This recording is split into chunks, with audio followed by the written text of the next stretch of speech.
for tuning in to the Wing Space podcast. This podcast is not a replacement for mental health treatment or professional health care. In case of crisis or emergency, please contact your local healthcare provider or dial 911. Hey, welcome to the Wing Space podcast, the part 2 of our mini-series on focus and attention. So sit back, take a listen, pay attention, and hopefully you can gather a few ideas. So Jen, these next 2 podcast episodes are all about focus, and we have an upcoming wellness workshop at Hope and Healing in Leonardtown on October 27th. Can you tell us a little bit about what our participants can expect? I would say that the very first thing they can expect is to have some fun. The name of our workshop is Hocus Focus 2, because this is a second version of the Hocus Focus workshop that we did last year, which was a lot of fun. We know that life gets busy sometimes and we have a hard time paying attention and we lose focus to the things that are important and necessary. So during the workshop, you're going to hear some information from me, and our aromatherapy expert, Glory Van Brunt, is going to talk with you about essential oils, how those can be helpful to use when you're trying to also stay focused and to redirect your attention to where it needs to be. And you're going to go away with some tools as well as some aromatherapy products. Awesome. So that sounds like a lot of fun. And if someone listening to this wants to check out the sign up, how can they get registered? Because registration is required, right? Registration is required. Not only do we want to know how many folks are coming so we can be prepared, but we're also offering childcare at a minimal cost of $5 per child. So it's really important that we know who's coming so we can be prepared for that, both adults and kiddos. There's 2 ways to register. One is that you can go to our website, which is www.hopehealingtherapy.com. There's a banner there on the front of our webpage, and then you can also go into events to sign up. You can also go into the bio on our Instagram handle, which is at Hope Healing Therapy Wellness. Super easy. And then, of course, if there's any questions, folks can reach out to me, Jennifer, at hopehealingtherapy.com for any other questions they might have. Perfect. Thanks for the information. Hope to see you all there. Hey there, guys, and welcome back to the Wing Space podcast, a place to take up space. I'm glad that you're here with me today. We're going to dive into our second part of our 2-part mini-series on focus and attention. If you haven't done it already, I encourage you to go back to our previous episode that is more about focus.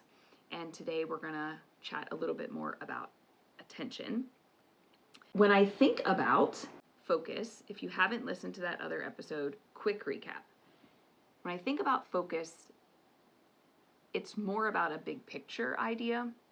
And in order for us to pull in the big picture, sometimes we need to put some blinders on and narrow our focus to what's right in front of us, which is today.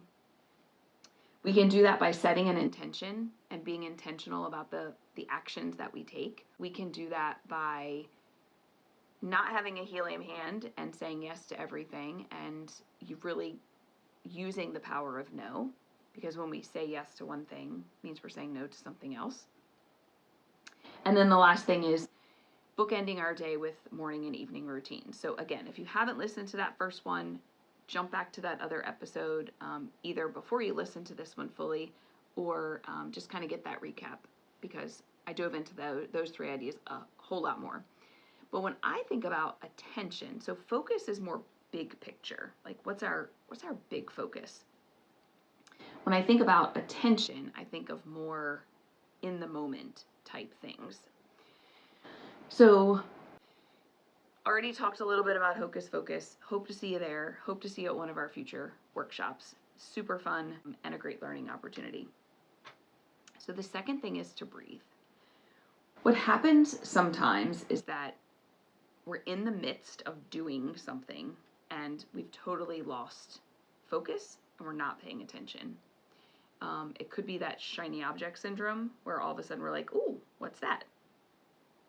It could be that someone has come into our space whether they've called us or texted us or sent us an email, or they've walked into our physical space and they've said, hey, I need fill in the blank. And so our attention is shifted. It could be a family member, it could be a coworker, it could just be a notification on your social media or your email. We oftentimes think we just have to keep going. We have to jump from one thing to another, kind of like a little flea, right? We're flicking from one place to another, and that's just not possible, because eventually, probably pretty quickly, you're gonna just collapse. So breathing can be a wonderful tool to use to just stop and to regain your attention to what you're doing, regain your focus, kind of the big picture, and then where do I need to place my attention. So I want to share with you 2 ideas about breathing today.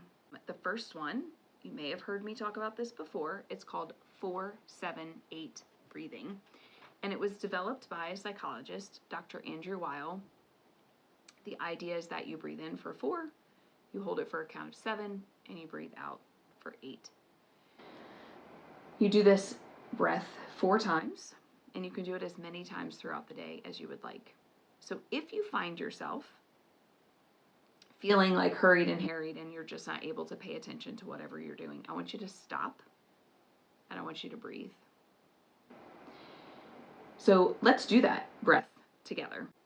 If you're listening to this while you're driving or you're walking or you're running, well, let me say that differently. If you're driving, you can do this, but don't close your eyes. If you're walking or you're running, you might be able to give it a try, but maybe you need to come back to it. And if you're just sitting and listening to this and you're able to and you're comfortable doing it, you can always close your eyes. The thing I love about breathing is that we can use this as a tool anytime we need to, no matter what we're doing. We can be in the midst of a meeting, we can be talking to family, we can be in the grocery store, we can be driving, it doesn't matter, because we can breathe. See, what happens is that our vagus nerve runs throughout our body, and it is part of our parasympathetic nervous system that is our relaxation center of our body. The only way to engage that system is by deep breathing, stretching out our diaphragm that then presses on the vagus nerve that then engages the relaxation system of our body. So when we need to relax, we can actually engage our body's natural system that knows what to do by breathing. So can you get through stressful situations just by breathing? Yes. So what I want you to do is I want you to practice this technique with me. We're going to do 4 breaths, and I'm going to count it out for us so that you kind of understand the cadence of how it goes. Pay attention to how you feel right now. Kind of do a little survey of your body. Are there places where you're tight, where you're tense, where you might be feeling some stress in your brain, your mind's kind of racing a little bit maybe? Just kind of think about it. Maybe you put a number on it. 0 being totally relaxed, 10 being like super stressed. I'm going to say that I'm maybe at like a 4, kind of neutral today. So go ahead and breathe with me. In through your nose, 2, 3, 4, hold it. 2, 3, 4, 5, 6, 7, out through your mouth. 2, 3, 4, 5, 6, 7, 8. Another breath in through your nose. 2, 3, 4, hold it. 2, 3, 4, 5, 6, 7, and out through your mouth. 2, 3, 4, 5, 6, 7, 8. In through your nose. 2, 3, 4, hold it. 2, 3, 4, 5, 6, 7, out. 2, 3, 4, 5, 6, 7, 8. One more breath. In through your nose. 2, 3, 4, hold it. 2, 3, 4, 5, 6, 7, and out. 2, 3, 4, 5, 6, 7, 8. Now, scan your body again. So I didn't actually do that breathing with you, but just kind of that rhythmic sensation that I was engaging in, I think I might be like a 3 now. So maybe you have found that your number has gone down a little bit. Now, this feeling of relaxation kind of calms the brain down, allows us to pay attention a little bit more for up to 90 minutes. So this is a great thing to do if you're really trying hard to pay attention to something, work on a paper, work on a project, do a task of any kind, and you're like, yeah, I can't pay attention to this. Move your attention away from it and breathe so that you can go back into it, so that you've relaxed all of that anxious, worry, stress in your body, and then you can pay attention to what you need to accomplish. Now, what you may have noticed is that somewhere around the second or third breath, you felt like a little sensation in your brain. And that's when the oxygen hits your brain and your brain's like, ooh, this feels really good, right? Because we don't often breathe efficiently and effective throughout the day. It's why all of a sudden we take those big, giant, deep breaths, because our body's asking for air. And it's also why those big, giant, deep breaths feel so good, because we've completely expanded our diaphragm and we've engaged our body's natural relaxation system. The other technique that you can do that I'm not necessarily going to walk you through fully today is taking a break from what you're doing. If you realize that you're totally not paying attention to what you need to be doing, taking a break can be really helpful, and doing some breathing while you're doing that. So that 4-7-8 breathing probably, I don't know, maybe took a minute. Depending on how quickly you count, you kind of notice that slower count. But stepping away for a good 90 seconds, which actually is kind of a long period of time when you count down a 90-second timer, and do 9 deep breaths. So it takes about, if you count to 5 in and count to 5 out, that's about 10 seconds. So if you do that 9 times, then you've just spent 90 seconds relaxing the brain, the body, so that you can then engage in what you need to do. So the very first thing I'm going to tell you to do is that you need to breathe. You really need to breathe. The second thing is mindfulness and grounding. So when we engage in mindfulness and grounding, we've talked more about this in other podcasts. We'll talk more about this going forward. Sometimes what happens when we lose our focus and we have a hard time paying attention, whether it's a big picture thing or a more focused like today thing, is that we kind of get out of our bodies, right? There's sometimes where we're not feeling our physical body. We're potentially not really thinking what our actual thoughts are. We just feel like this buzzing going on in our head. So when you stop and you kind of feel the sensations of your body, you can engage in that breathing technique, being mindful, intentional about your breathing. Maybe you get up from the space that you're in, you stretch, you ground your feet to the ground, you feel your body standing on the ground, and you kind of bring yourself back into what's happening right here and right now. It's very possible that part of what takes our attention away is that we're just scatterbrained.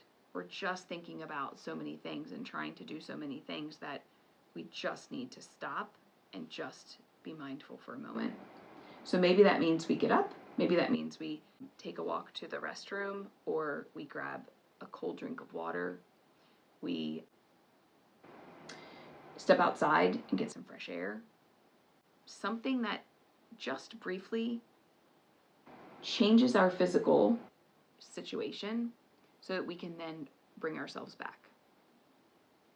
Other things with regards to mindfulness that you can do are things that engage the senses. So you could, for instance, if you're feeling super stressed and anxious about something, and maybe you cannot get up and move from where you are. Maybe you're in a meeting or you're in a classroom or you're driving.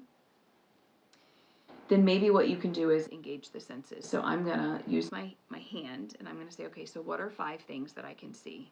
Because my brain is going a million miles a minute and I'm not really paying attention to what's around me. So I'm going to say, okay, what are 5 things I can see? I invite you, go ahead and do that now. What are 5 things that you can see? I can see the sun coming through the window between the blinds. I can see my notes for the podcast for today. I can see the lights that are on in my office. I can see the picture of my family on my screen here on my laptop. And I can see my water bottle over here, right? So I've just done a full scan of my surroundings. Then I'm going to say 4 things that I can touch or feel. So I feel the AirPod in my ear. I feel the warmth of this cardigan that I have on. I feel the outside of my foot when I'm kind of sitting and kind of leaning on my foot a little bit. And I can feel the hardness of my desk in front of me, right? So I am seeing and feeling what's in front of me. Now, what are 3 things that I might be able to hear? I can hear a little bit of murmuring, kind of like Charlie Brown's teacher, from the room next to me. There's a session going on. I can hear my air purifier, the noise from the air purifier. And I can hear my computer, the little fan buzzing. Okay, so now I've engaged my senses, what I can see, what I can hear, what I can feel.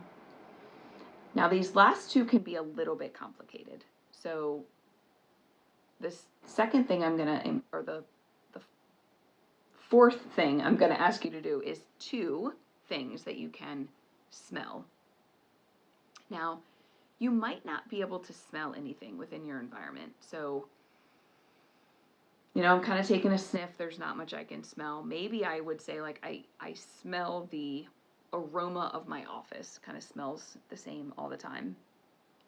Maybe I'm going to reach into my purse and I'm going to grab my pack of gum that's mint and I'm going to smell the mint, right? So I can engage my olfactory system, my sense of smell. But I'm going to be intentional about, maybe what's got me distracted is that I smell dinner cooking. Okay, so that is good information to know. And then the last one is what's something that you can taste. You can switch those if you want. You can switch any of them, actually, if you want, especially if you're doing mindful eating. Maybe the 5 things that you can taste are on your plate, so that you're mindful about what you're eating. But anyway, for this purpose, something that you can taste. I kind of still taste my toothpaste from brushing my teeth this morning, and I'm also going to taste my water to take a quick little break. So now I have engaged all of my senses.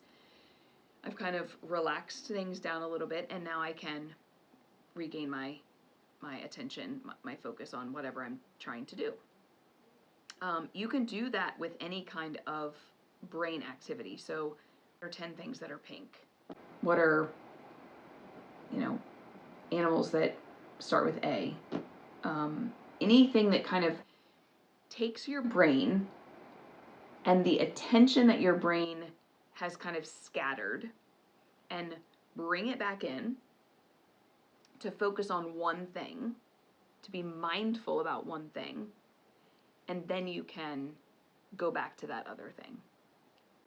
The other idea, the last idea, is one example of habits and routines that can be helpful for maintaining attention, and that is time blocking.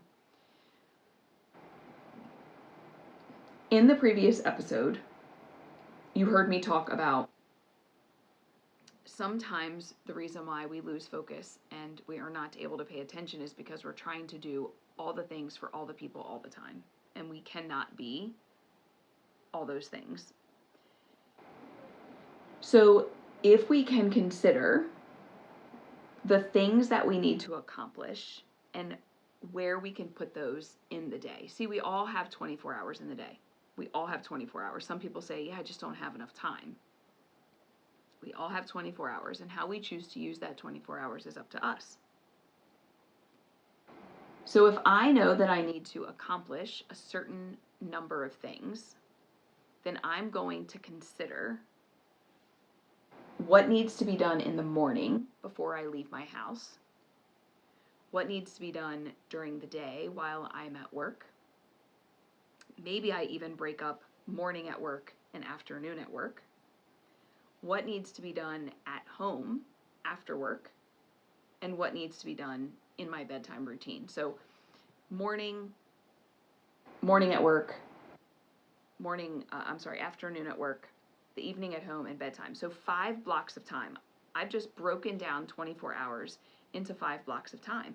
Now, what are the things that I need to do within those certain blocks of time? So if one of the things that I need to do is laundry, I can't do that when I'm at work. So I need to make sure that instead of me focusing on the fact that I need to do laundry while I'm sitting here at work, I'm going to put that on my list to do when I get home, because I can't do it while I'm here, and I don't need to pay attention and focus on the fact that I need to do laundry when there's nothing I can do here at work about getting laundry done. But I can put it on my list and I can put it aside, right? So imagine like writing a Post-it note on your brain, like writing a Post-it note, and then you're taking that Post-it note and putting it aside. So it's no longer in my brain. It's no longer taking up real estate in my brain, because that item is now on another list. So when we block our time, we can put those tasks, projects, into those blocks of time, so that while we're in that block of time, we can accomplish the things and pay attention to the things that need to happen in that time. Sometimes we get interrupted, and that's okay. We have to accept those interruptions. Maybe we put a bookmark, a physical bookmark, where we are. Maybe we say to that person, give me 1 second, and you write a little note about where you were so that you don't have to spend so much time coming back and regaining focus and attention. Or maybe you say, I'll be with you in just a moment. I've certainly been known to say, if someone's walked into my office and they say, hey, do you have a quick minute? I have certainly been known to say, give me 1 second, I need to finish sending this email. Because otherwise my train of thought is gone, and I need to finish that thing, and then I can give you my undivided attention. But right now the attention needs to be on the email. And it's hard for us to do that. It's hard for us to say, not right now. It's hard for us to say, give me a minute.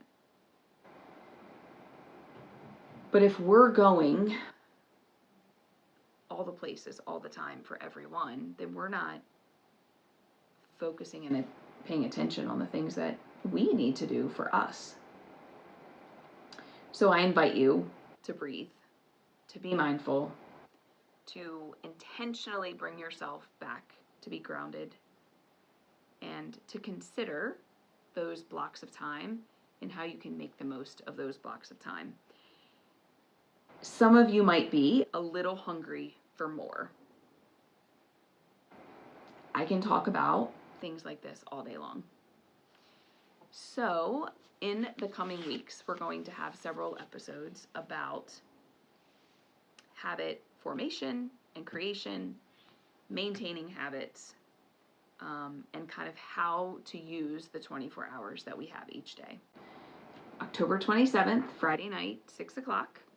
If you're listening to this after, I'm sorry that you missed it, but we're having a wellness workshop called Hocus Focus 2, and it is an opportunity for us to talk a little bit more about the skills that we can use in order to maintain focus and attention, as well as to learn about aromatherapy products, which can help us in our focus and attention.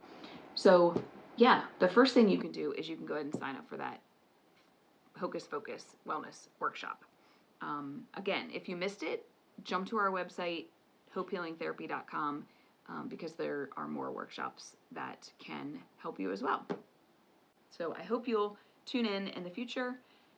If you are enjoying this podcast, I would invite you and I would appreciate if you would share it on your socials, send it to a text to a friend that you think might benefit from it. Feel free to send me your ideas. If you have ideas about how you are able to regain focus, send those ideas to me. I would love to share them to our community within our socials or even in a future podcast. I love other ideas, and it's fun to hear how other people are able to be productive. So hope it's been helpful for you today. I appreciate you listening, and I hope you have a great day.